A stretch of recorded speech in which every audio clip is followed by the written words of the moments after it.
सपनन के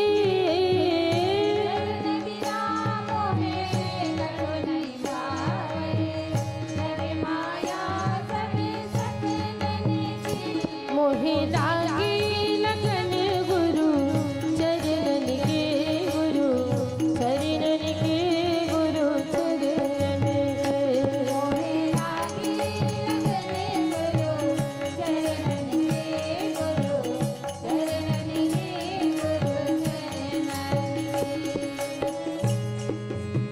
बोलिए लखन सिया रामचंद्र की जय।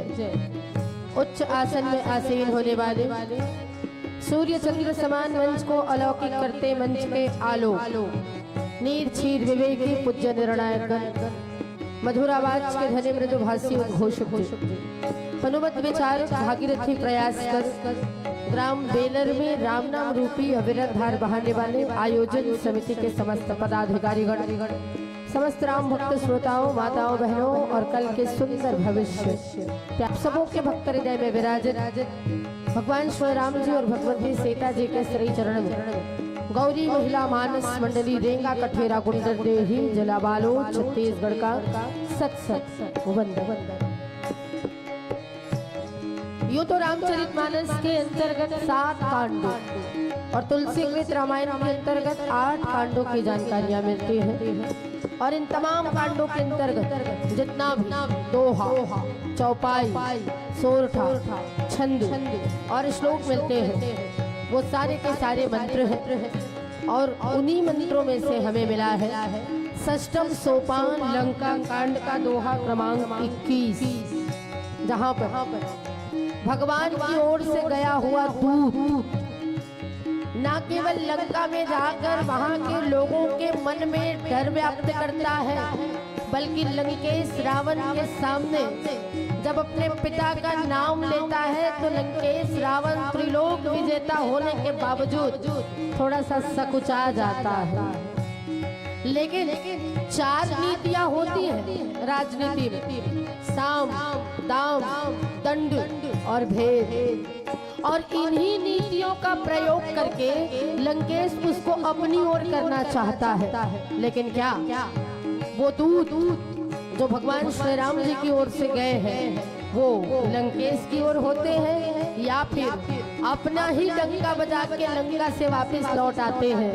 इन सब का चिंतन आपके बीच होगा चर्चा के माध्यम से, लेकिन सिर्फ चर्चा, क्योंकि कथा में कह नहीं सकती। कथा तो पूर्व में 4 कथावाचकों ने कही है, मैं बस उन्हीं का नकल मार लेती हूँ। कैसे? तो जो भी दोहा और चौपाई के नीचे टीका में लिखा है बस उसी पर चर्चा करते हो। ना मुझ में साहस है नई कथा रचना करने की और ना ही सामर्थ्य नई कथा कहने की, इसलिए केवल चर्चा। लिखते हैं ना गोस्वामी जी, एक घड़ी आधी घड़ी आधों की पुनियाद तुलसी चर्चा राम के कटे कोटि अपराध। तो आइए अपने अपराधों को मिटाने के लिए बेलर में बह रही मानस की इस पावन धार में डूब जाए और अपने जीवन को कृतार्थ कर ले। हमारा उद्देश्य है देश प्रेम के साथ मानस का पठन पाठन, इसीलिए अपनी भारत की पावन माटी को वंदन करते बस यही कहूँ कि जमीन सलाम तुझे, ऐ मेरी भारत की पुण्य भूमि सलाम तुझे और तेरी बहारों को, तेरे फलक को, इन चांद और सितारों को, सलाम उनको जिनके लबों पे हो तेरा नाम और जो दे प्यार तुम्हें, उन सबों को मेरा प्रणाम, उन सबों को मेरा प्रणाम।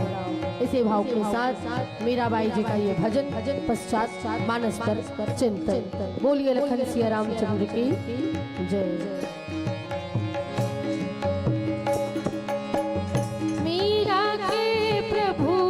गिरधर नागर आस कही गुरु शरण के, प्रभु गिरधर नागर आस कही गुरु शरण के।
गुरु चरणन के, गुरु चरणन के। बोलिए अपने अपने गुरुदेव जी महाराज की, लखन सिया रामचंद्र की। गुरुर्ब्रह्मा गुरुर्विष्णु गुरुर्देव महेश्वरा, गुरुर्साक्षात् परम ब्रह्म, तस्मै श्री गुरुवे नमः। नीलांबुज श्यामल कोमलांगं सीता समार्पितवाम भागं, पाणौ महासायक चारुचापं, नमामि रामं रघुवंशनाथं। श्री तुलसीदास जी के पद कमल बारंबार मनाए, गुण गावो सिया राम के, हनुमत हो सहाय। लखन सिया रामचंद्र की।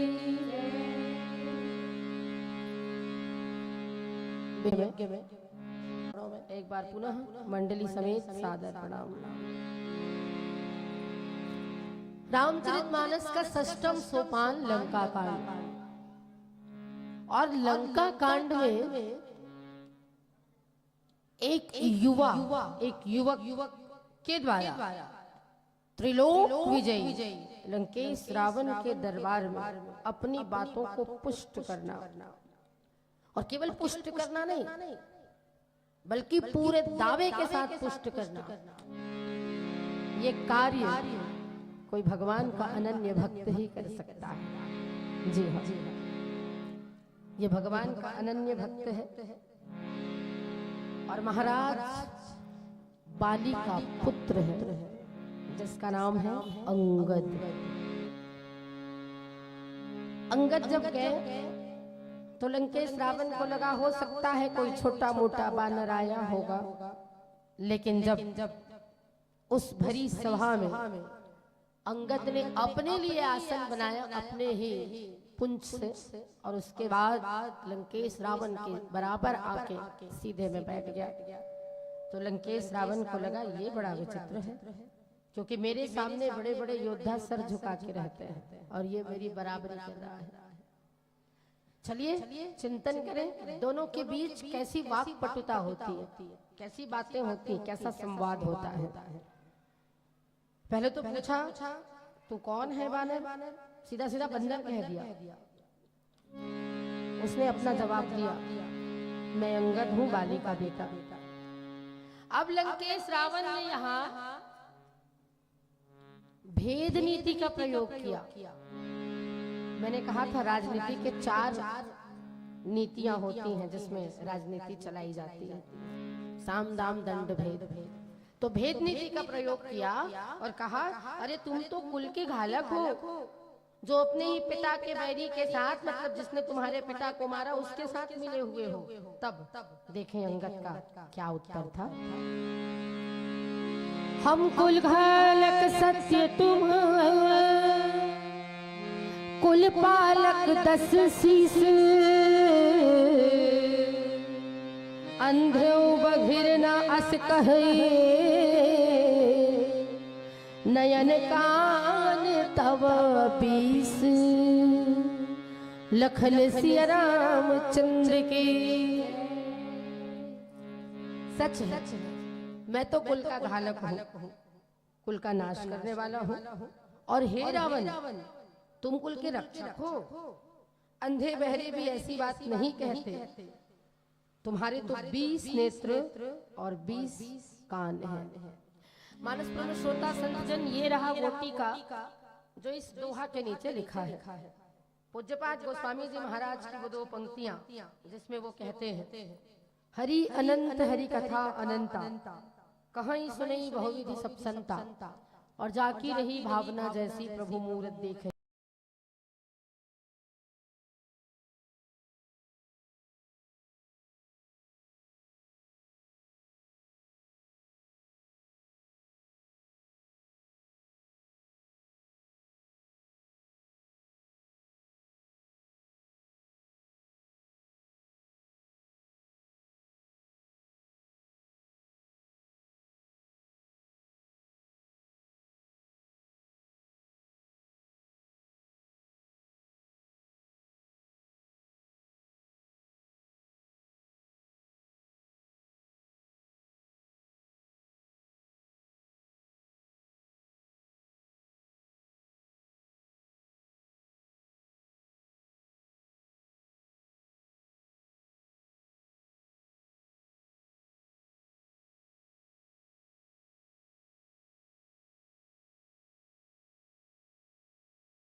तो लंकेश रावण के दरबार में पहुंचे हुए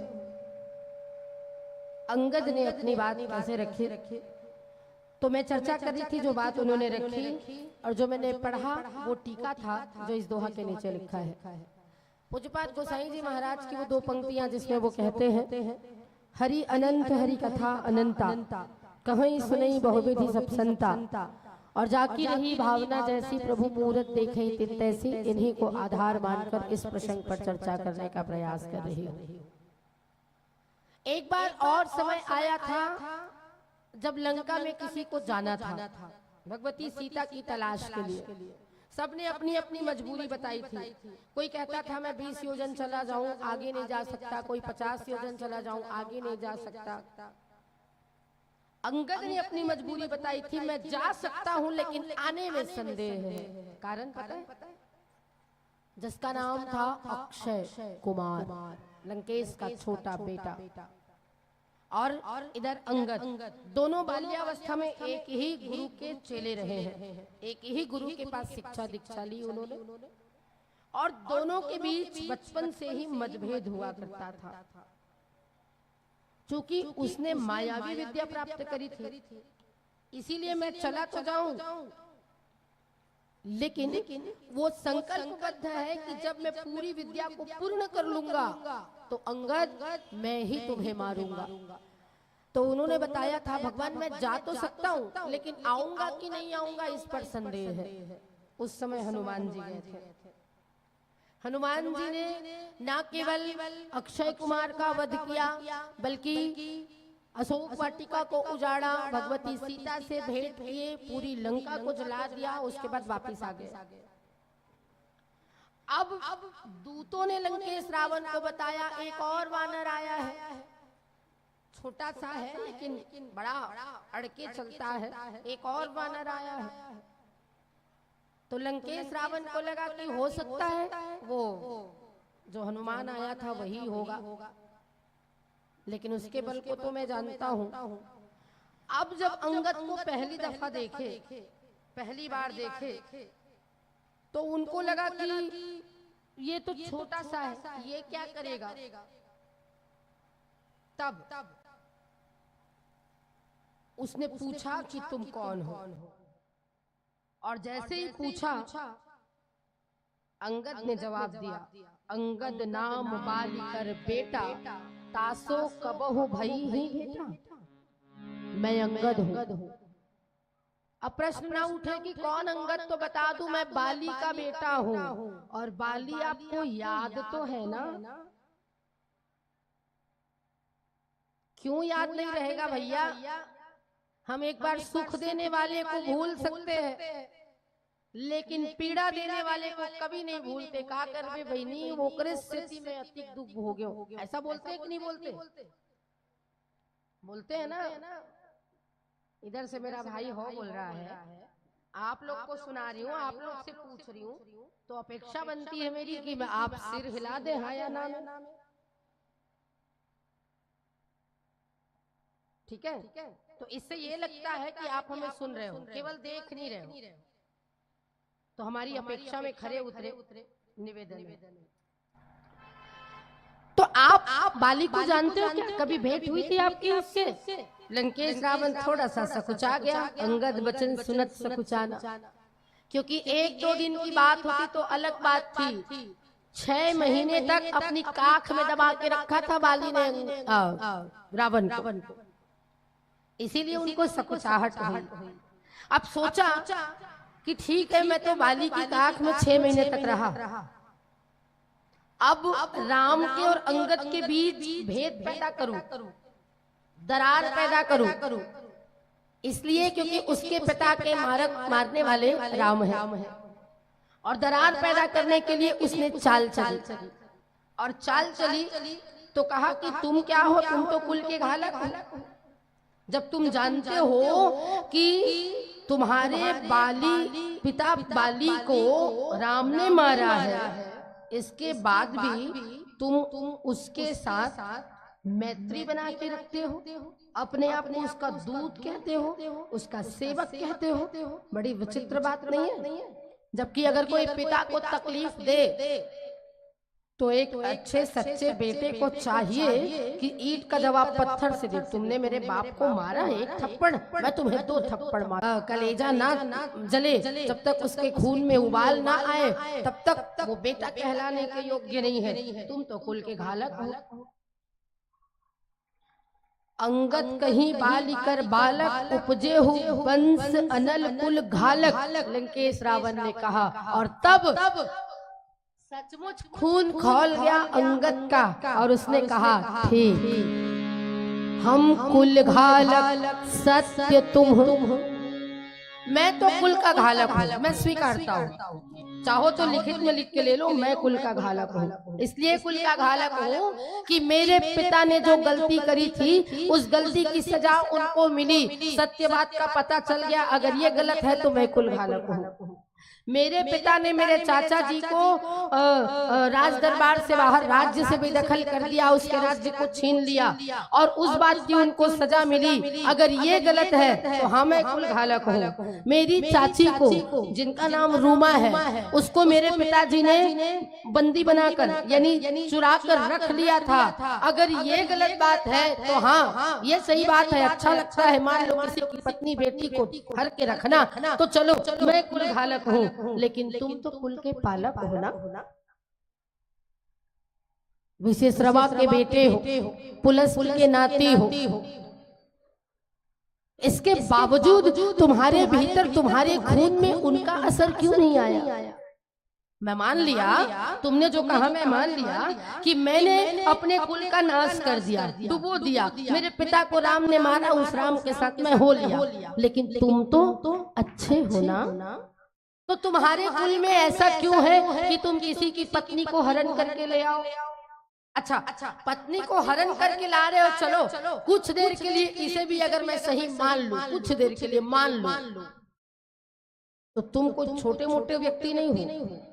चोर अगर छोटे घर से हो तो समझ में आता है, लेकिन अपने आप को त्रिलोक विजेता कहने वाले लंकेश रावण, तुम तो राजा हो, और राजा होकर एक स्त्री का हरण करते हो।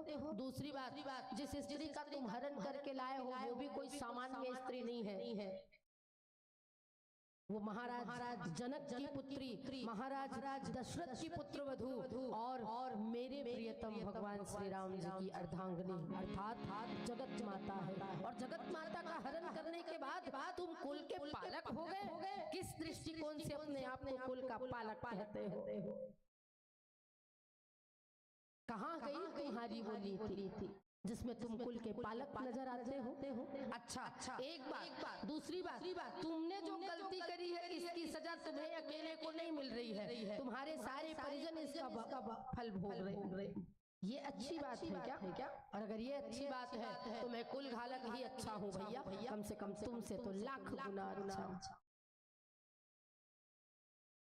एक लाइन खींच दीजिए और उस लाइन को बिना मिटाए आपको छोटा करना हो, कैसे करोगे? कैसे करोगे? आप लोग नहीं बताएं ज्यादा अच्छा होगा, क्योंकि मैं श्रोताओं को अपनी ओर खींच रही हूँ। उनका ध्यान नहीं है, नहीं तो एक न एक व्यक्ति को तो इस बात का उत्तर पता ही होगा। आप लोगों ने सुना मैंने कुछ बोला? ध्यान है आपका? मुझे लगता है बिल्कुल नहीं है, और अगर है तो बताओ। एक लाइन खींचोगे?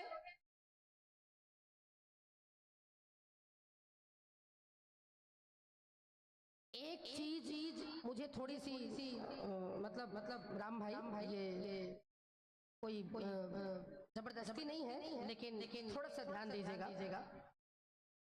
इनका जब तक सीधा कांटेक्ट हमारी आंखों से, आई कांटेक्ट नहीं होता ना, तब तक ना उनको शायद समझ में आता है और ना शायद हम अच्छे से समझा पाते हैं, है ना?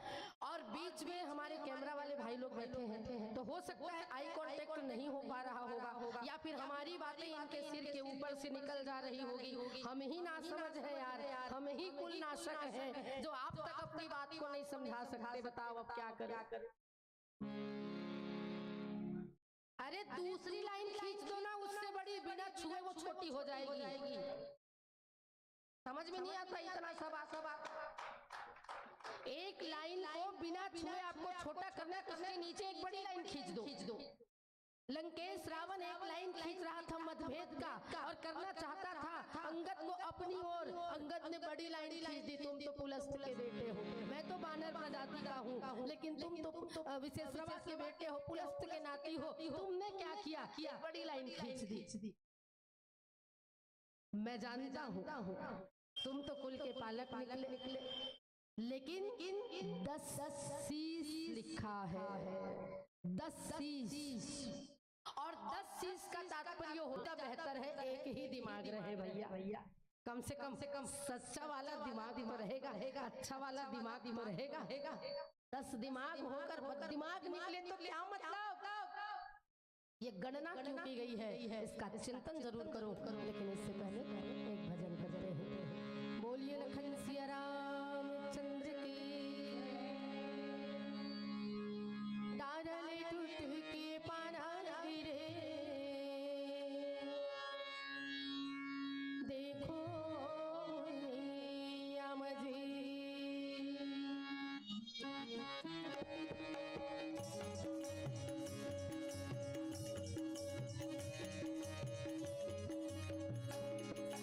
डारले टूट के पाना गिरे,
बोलिए लखन सिया रामचंद्र की जय।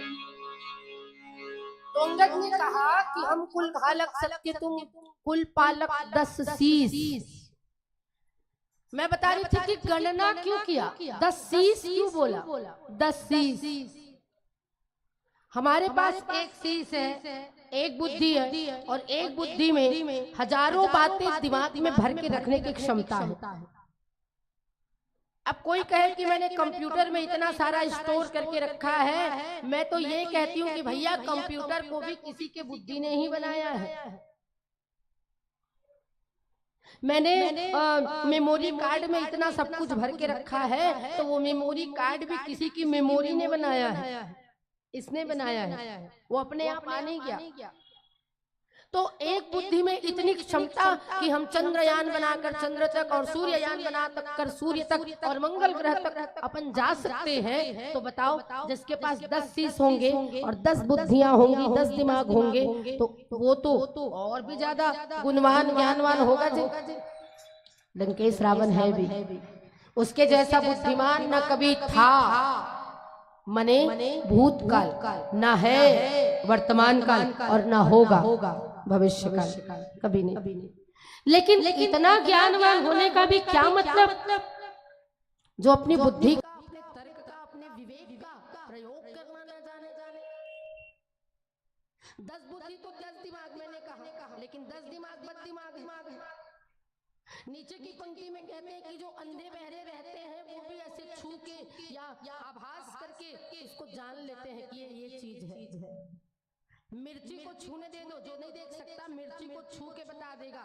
एक मेरा भाई लगता है, देख पाता, और गरियाबंद क्षेत्र का है, लेकिन मेरे गांव के समीप कचांदुर में उसने अंधे और बधिर लोगों का स्कूल खोल रखा है। वो बताता है, दीदी मैं दिल्ली बॉम्बे अपने से चला जाता हूँ और आ जाता हूँ। तो कैसे चले जाते हो भाई? तो बस मुझे पता होता है, मैं ये बस पूछता हूँ कि कौन सी ट्रेन कितने बजे जाएगी, वो बता देते हैं अमुक ट्रेन इतने बजे जाएगी। उसके बाद मैं टीटीआई को पकड़ता हूँ कि भैया मुझे इस जगह बैठना है, ये पहले से तो उन्होंने तय कर रखा है कि कौन से सीट में कौन से डिब्बे में बैठना है। तो मैं उसको पकड़ता हूँ, वो एक आदमी देता है मुझे, और वो मुझे बिठाने के लिए डब्बा बस दिखा देता है। उसके बाद अपनी सीट ढूंढ के मैं बैठ लेता हूँ। पैसे का कैसे करते हो? तो बोले दीदी आप चाहो तो प्रैक्टिकल कर लो। पिछले बार उसने गर्मी में सेमिनार लगाया था कचांदुर में, तो मुझे भी बुलाया था, दीदी एक दिन के लिए आना, मेरे बच्चों को थोड़ा सा आप अपने अध्यात्म के विषय में कुछ बता देना। तो मैंने पूछा कैसे पहचानता है पैसे को भाई? तो उसके सामने बहुत सारे पैसे के नोट रख दिए, 500 के, 100 के, 50 के, 10 के, 20 के, और 20 के अलग अलग नोट, 10 के अलग अलग नोट। वो सारे अलग अलग नोटों को केवल छू छू के जान लिया, ये इतने का ही है, इतने का ही है, इतने का है। मैं दंग रह गई। तो बोले दीदी हम जब देख नहीं पाते ना, तो भगवान एक तीसरा नेत्र हमें खोल के दे देता है कि आप बहुत सारे चीजों को एक साथ मिला देंगे, और उसके बाद छांटने बोलेंगे, उस क्रियाकलापों को याद दिला दूं आपको, फ्लैशबैक में ले जाके। सबसे पहले श्री राम जी जब यज्ञ की रक्षा के लिए तो ताड़कासुबाहु का वध किया, मारीच को 100 योजन दूर फेंक दिया। उसके बाद जब आगे बढ़े तो इतने बड़े विशाल पिनाक धनुष को पल भर में खंडित कर दिया। उसके बाद फिर अपने घर में आए, वनवास यात्रा के दौरान विराट, कबद आदि बड़े बड़े राक्षसों, उसके 2 भाई खर और दूषण, उसे भी युद्ध किया, उसे भी मार दिया। और उसके बाद फिर आगे बढ़े तो कुंभकर्ण को मार दिया, और बाकी युद्ध अभी चलेगा, क्योंकि ये लंका कांड है, लंका कांड मतलब युद्ध का कांड है। तो इतनी सारी चीजें घटना घट गई। अच्छा, इससे भी बड़ी बात, जो दुनिया में कभी हो नहीं सकता, कभी हो ही नहीं सकता, वो कार्य कर दिया। किसने? भगवान राम के दूतों ने, उनकी कृपा से। क्या? पत्थर में पानी में पत्थर को तैरा दिया। अब बताओ भला। तो ये सब कुछ तुम्हारी 20 कान है, सुने होंगे ना भाई?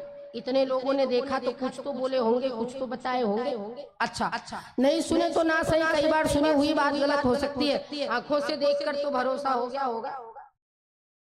प्रदूषण मोहिसम बलवंता तीनही को मारे बिनु भगवंता, ये कहने वाला लंकेश रावण। और इसी लंकेश रावण से अंगद आकर भिड़ रहे हैं, जहां वाक युद्ध हो रहा है, वाक युद्ध, शस्त्र और शास्त्र से नहीं, शब्दों से युद्ध हो रहा है और इस युद्ध में भी लंकेश रावण की हुई ता पर कृपा करे सब कोई उसको कोई हरा नहीं सकता। इसीलिए क्या होना चाहिए? राम भरोसे। देखो शब्दों को कैसे हमारे पूर्वजों ने बनाया है ना। अगर कोई भगवान के भरोसे हो जाए, भगवान भरोसे या राम भरोसे, तो वो सब कुछ पूर्ण समर्पण के साथ ना, पूर्ण समर्पण के साथ तो सब कुछ उनका हो जाता है। और कोई बीमारी का इलाज कोई दवाई करती है तो उसके लिए एक शब्द बना है। कौन सा शब्द है? ये दवाई उस बीमारी के लिए एकदम अच्छा से काट करता है तो उसके लिए एक शब्द बना है। कौन सा शब्द है? उसमें भी राम शब्द आता है, राम नाम आता है। रामबाण, ये दवाई वो अमुक बीमारी के लिए एकदम रामबाण इलाज है, ऐसा बोलता है। तो देखा शब्दों का संयम समायोजन जो हमारे पूर्वजों ने हम लोग के लिए बनाया है। तो ये शब्द का ही भाव है, लेकिन अंगद ने तो उनके साथ जीवन जिया है। अच्छा, दूसरी बात यहाँ के अंगदों को भी कहना चाह रही हूँ जो इधर मंदिर में बैठे उधर वो किनारे बैठे ताकि हमें कोई देखे नहीं। अंगद मतलब वो मजबूत कंधा। दो जन उठ के जा रहे हैं, हम एक बात बताना चाहूंगी, आपके गांव का नाम केवल आपके गांव में नहीं बल्कि छत्तीसगढ़ और छत्तीसगढ़ से बाहर फैलाने की जिम्मेदारी एक कंधे ने ली है, मेरे छोटे भाई राम ने। एक बार ताली। जो इस गांव का नाम केवल छत्तीसगढ़ में नहीं बल्कि छत्तीसगढ़ के बाहर भी रोशन करता है। कौन महाराज जी? ये अच्छा, हाँ महाराज जी। इनकी मंडली अभी चलती है नहीं? ये जो आपके उद्घोषक हैं उनकी मंडली भी पहले मिलते थे, अभी इस बारी नहीं मिले हैं। लेकिन तो वो लोग भी छत्तीसगढ़ से बाहर चलते। तो आपके गांव में ऐसे मोती हैं और ऐसे मोतियों के कंधे पर केवल आपका ही नहीं, आपके गांव का ही नहीं बल्कि बहुत सारे गांवों का कार्यभार होता है। तो मैं अंगदों से कहना चाह रही हूँ, मतलब युवा पीढ़ी से, फिर वो लड़की भी हो सकती है और लड़का भी। युवा पीढ़ी अपने जोश का सही इस्तेमाल करे तो वो भारत ही क्यों पूरी सृष्टि के, पूरी दुनिया के कायाकल्प करने की क्षमता रखते हैं। लेकिन अगर युवा पीढ़ी अपने आप में जोशीला होकर जोश लेकर चले तो ये समझ लो वो पतन में जाएंगे। कोई दो मत की बात नहीं। तो इसीलिए उन युवकों को सही मार्गदर्शन दिखाने वाला जामवंत भी चाहिए। और एक अच्छी चीज मैं देख रही हूँ, जब से आई हूँ तो मैंने इस बात को अनुभव किया है, राम भाई ने इसका भी प्रबंध किया हुआ है। हमारे बगल में जो बैठे हैं वो सभी मुझे जामवंत नजर आ रहे हैं, वयोवृद्ध बैठे हैं और इनका आशीर्वाद भरा हाथ जब किसी बच्चे के सर पर आएगा तो छत्तीसगढ़ी की वो कहावत एकदम सार्थक हो जाएगा कि लइका लइका जाए तो कटाए दोनों कान और सियान सन में जाए तेन खाए गुरु पान। तो बिल्कुल सयानों का संगत धरिए। तो जामवंत मिले अंगद जी को और उन्होंने कहा कि जामवंत आप ताकतवर भी हो, बुद्धिमान भी हो और अपने कार्य को पूर्ण करने में जाने माने हस्ती हो, इसीलिए आप जाओ और ये कार्य करो। और अंगद जी जब आए तो कैसे गोस्वामी जी ने लिखा, जैसे मतवाले हाथियों के झुंड में सिंह निशंक होकर चलता है। मतलब लंकेश रावण के राज्य में बड़े बड़े योद्धा मंदिर प्रतिकर शोधा देखे चाहता अगणित योद्धा, जहाँ अगणित योद्धाओं की नगरी है, उस अगणित योद्धाओं की नगरी में भी जब कोई राम का भक्त जाता है उसको तकलीफ नहीं होती, उसको पीड़ा नहीं होती। हाथियों के बीच में एक अकेला सिंह भी दहाड़ मारे तो उन हाथियों को भागना पड़ता है। ऐसा मैं नहीं कह रही हूँ, गोस्वामी जी महाराज कहते हैं। इसी बात से आपके बीच रख रही हूँ। तो उन्होंने कहा कि अंधे बधिर न अस कहें, जो अंधे और बहरे होते वो भी ऐसा नहीं करते, ऐसा नहीं कहते जैसा तुम कह रहे हो। जबकि तुम्हारे पास तो गणना के 20 नेत्र हैं और 20 कान हैं, 20 आंखों से देख सकते हो। मान लो कोई अपना आंख दान करना चाहता है ना, तो जो हॉस्पिटल ले जाते हैं, एक व्यक्ति के आंख को 2 लोगों में बांटते हैं और 2 लोग दुनिया को देख सकते हैं। तुम्हारे पास तो 20 है, अर्थात 40 लोग देख सकते हैं अगर चाहे तो दुनिया को। और उसमें भी ये लंकेश रावण ऐसा कह रहा है। अंगद जी का जवाब सोने पे सुहागा था, ईंट का जवाब पत्थर से नहीं लोहे से था। और लंकेश रावण तिलमिला रहा था। अरे ये छोटा सा वानर ऐसी बातें करता है, क्यों ना करे। अगर हम गलत नहीं है, ध्यान दीजिएगा सभी आदरणीय जन, अगर हम गलत नहीं है, खासकर युवा पीढ़ी भाई से कह रही हूँ, आप बहुत दूर बैठे हैं, सामने आके बैठे ना, तो आप झुकिए बिल्कुल नहीं। गलत नहीं है तो झुकिए बिल्कुल नहीं, क्योंकि वहां पर झुकना यानी अपनी गर्दन कटा देना है। इसीलिए ना सर झुका के जियो और न सर छुपा के जियो, कबो कदर भी आए तो मुस्कुरा के जियो। अगर कोई झुकाने की कोशिश करे तो बिल्कुल मैं सही हूँ और अपने सही होने का प्रमाण दूंगा या दूंगी, ये कहकर बिल्कुल मत झुकिए।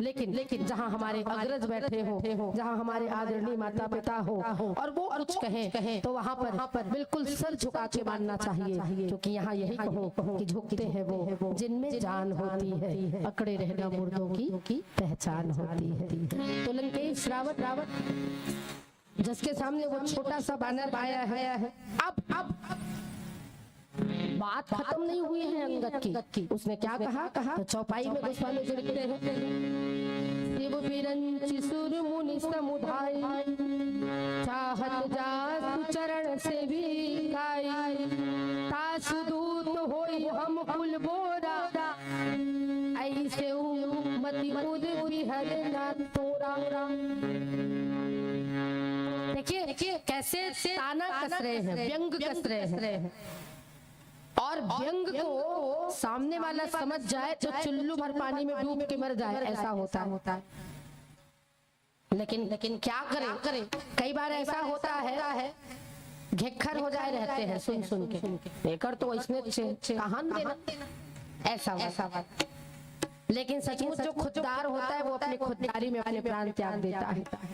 लंकेश रावण को एक छोटा सा व्यक्ति, एक छोटा सा वानर दूध आकर कहता है कि शिव विरंचि सुर मुनि समुदाय, जिसको ब्रह्मा जी, शिव जी आदि देवता जिनके चरणों की सेवा करते हैं, जिनके चरण रज को माथे लगाते हैं और सौभाग्य मानते हैं, वो है हमारे आराध्य भगवान राम। और चाहत जासु चरण सेविकाई, और सेवा करके अपने आप को धन्य मानते हैं। तासु दूत, मैं उसका दूत हूँ, और जानते हो कर कुल को बोरने वाला डुबोने वाला हो गया। और ऐसे ही मति उर बिहर न तोरा, ऐसी तुम्हारी बुद्धि जब हुई तो तुम्हारा हृदय उर मतलब हृदय फट नहीं गया। ऐसा बोलते हुए तुम्हारी जिह्वा को ताले नहीं लग गए, तुम्हारी जिह्वा को कट जाना चाहिए, ऐसा बोलते हुए ऐसे व्यंग के बाण कस रहे हैं अंगद जी, और लंकेश रावण सुन रहा है। मानस में श्रोता संतजन, लंकेश रावण ने ये जानने के लिए भेजा शुक नाम के अपने मंत्री को कि तुम जाओ, क्योंकि वो भी मायावी में बड़ा प्रचंड था, तो वो कोई भी रूप बना लेता था। तो जैसा कि उसका नाम भी शुक था और वो तोता बन के गया, और जहाँ भगवान राम जी की सेना लगी हुई है, बैठी हुई है, मंत्रणा कर रही है, बोले वहां जाके देख के आओ कैसे कैसे वानर हैं वहां पे, या कैसे उनके जो सैनिक हैं वो कैसे हैं। तो वो सूख गया और जाकर निरीक्षण किया, देखा पूरा, क्योंकि तोता बन के गया था तो उड़ के देख रहा था। हालांकि वो पकड़ में आ गया, क्योंकि उसको पहचान लिया विभीषण जी ने, लेकिन छोड़ दिया गया। अब जब छोड़ दिया गया तो वो वापिस गया तो लंकेश रावण ने पूछा क्यों कैसे है उनकी सेना के लोग। वो कुछ बोल नहीं पा रहा है। बोले बोलो, बोल रहा हूँ ना, मैं बोल रहा हूँ, बोलो बोलो बोलो। तो बोले महाराज मुझे पकड़ लिया गया था लेकिन मारा नहीं, ये प्रभु की कृपा है। मुझे लक्ष्मण भाई को छोड़ देने के लिए कहा, क्योंकि मैं छोटा सा दूत होकर के मुझे छोड़ने के लिए कहा।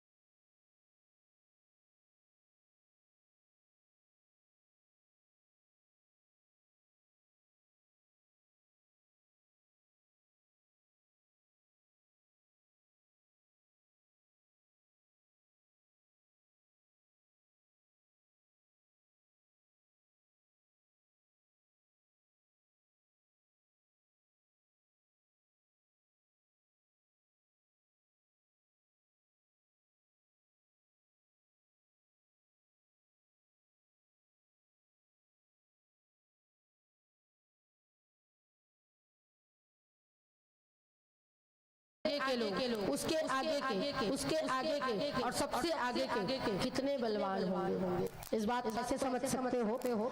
कक्षा में कैसे बच्चे कैसे बैठते हैं? जो सबसे गधा बच्चा होता है वो सबसे पीछे बैठता है, और सबसे होशियार बच्चा सबसे सामने बैठता है, और बीच के लोग थोड़े मध्यम होते हैं।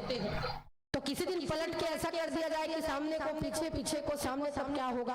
अब जो मान लो वो सबसे कमजोर है और सबसे पीछे बैठा है, तो उसके आगे और सबसे आगे का क्या हाल होगा?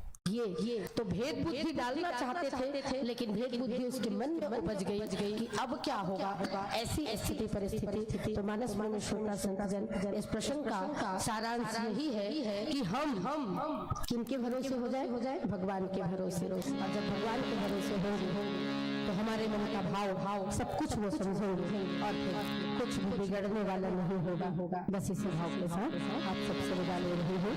प्रेम से बोलिए भगवान श्री रामचंद्र की जय।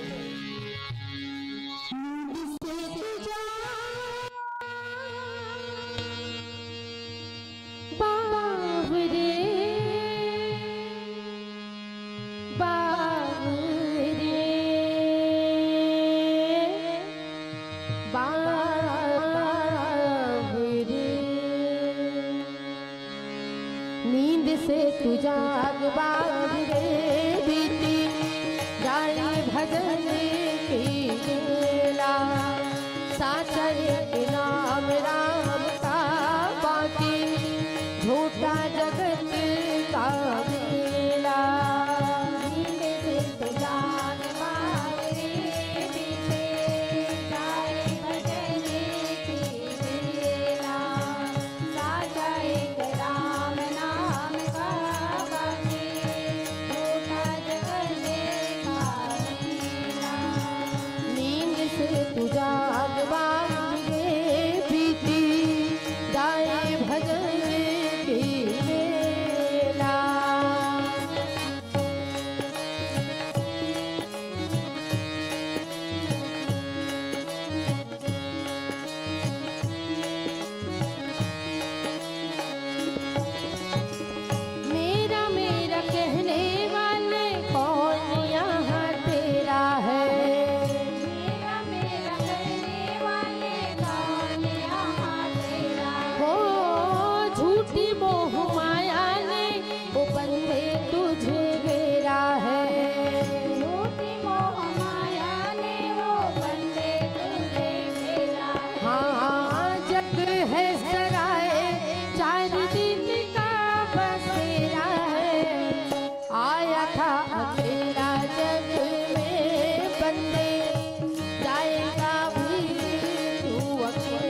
करेला।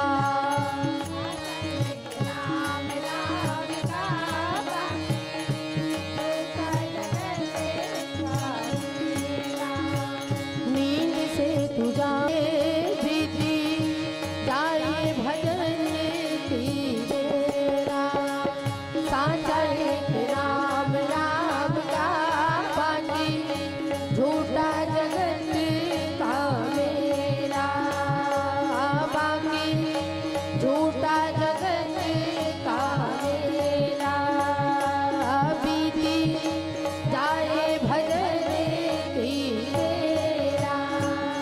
बोलिए लखन सिया रामचंद्र की जय। चलिएगा जोरदार ताली हो जाए। गौरी महिला मानस मंडली रीगा कठेरा की माताओं के द्वारा हमारे इस पावन मंच पर अपना गरिमा में उपस्थित दे करके हम कुल घालक सत्य तुमा कुल पालक दस्सी बहुत ही सहज और सरल तरीका से हमारे रामचरितमानस के इसके बात को रखने की अथक कृपा की। रावण पहले से ही डरा हुआ था। जाते हैं अंगद महाराज और पूछते हैं तुम कौन हो, तो बताता है मैं बाली पुत्र अंगद।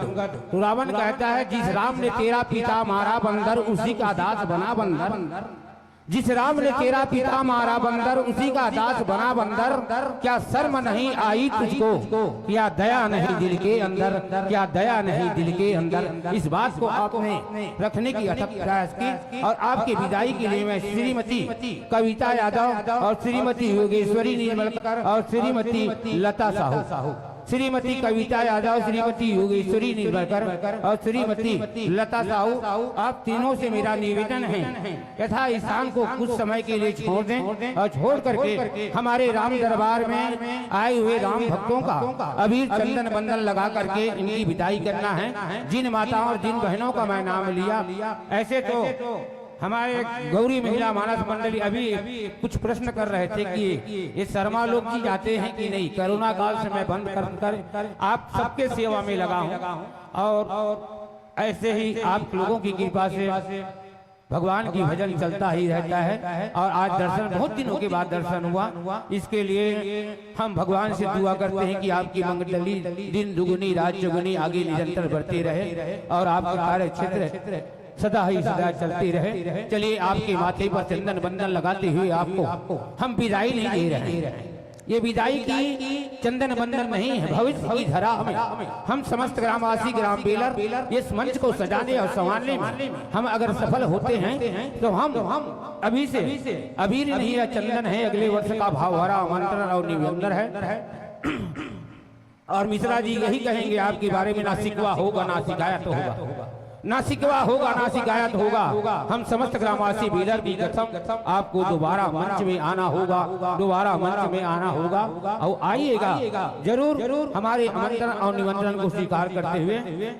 और इसके बाद तैयार रहिएगा शिवम मानस परिवार करमदा बलौदा बाजार, शिवम मानस परिवार करमदा बलौदा बाजार। हम तो आपको कुछ दे नहीं सकते, लेकिन बेलर की समावन माटी के प्यार दुलार दे करके हम आपको इस धर्म मन से मर्यादा में बनकर भैया लीला प्रभु की गाई है, मर्यादा में बनकर भैया लीला प्रभु की गाई है। बना रहे संबंध हमारा आपका, कृपा करे शीतला माई है, कृपा करे शीतला माई है। इन्हीं जोरदार तालियों के गड़गड़ाहट के साथ मैं आपको इस धर्म मन से जाते हो निज ग्राम सखा इतना जरूर बतला देना, जाते हो निज ग्राम सखा इतना जरूर बतला देना। आपके पावन माटी को मेरा प्रणाम कह देना, मेरा प्रणाम कह देना। चल पड़िएगा राम दरबार की ओर। शिवम मानस परिवार करमदा बलौदा बाजार।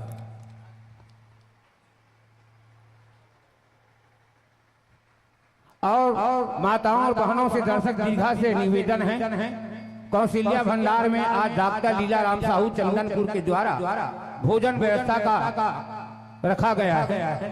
बाहर से आए हो तो और गांव वाले जितने भी हो सके जा करके भोजन प्राप्त कर सकते, प्रसाद पा सकते।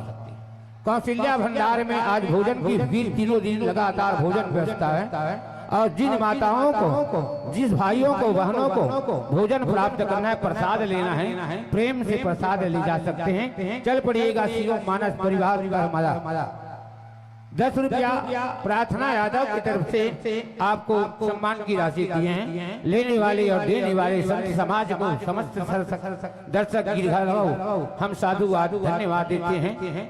मैं जिस मंडली का नाम लिया हूँ शिवम मानस परिवार करमदा के साथियों से और दर्शकों से और निवेदन है, आज तीसरा दिन 2 लोगों की संख्या ज्यादा है, लेकिन रहना चाहिए। राम कथा यह अमूल्य है।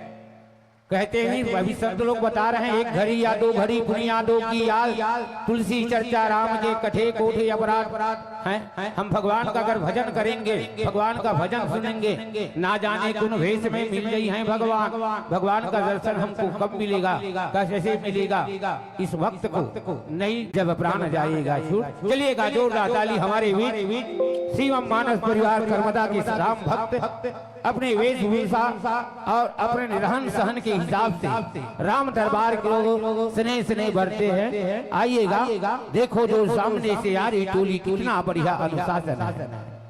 देखो जो सामने से आ रही टोली कितना बढ़िया अनुसार कर्मदा के साथी बलौदा बाजार से चल करके बहुत दूरी से तय करते हुए हमारे अभनपुर क्षेत्र के पावन धाम ग्राम बेलर की TDC सरसर मानस गान प्रतियोगिता में भाग लेने के लिए जो आपने हमने समय दिया, अपना वक्त दिया, इसके लिए हम समस्त ग्रामवासी ग्राम बेलर की ओर से, श्रोता संत समाज की ओर से और दर्शक दीर्घा की ओर से आपको साधुवाद धन्यवाद देते हैं। आइएगा, आसन ग्रहण कीजिएगा, बैठिएगा।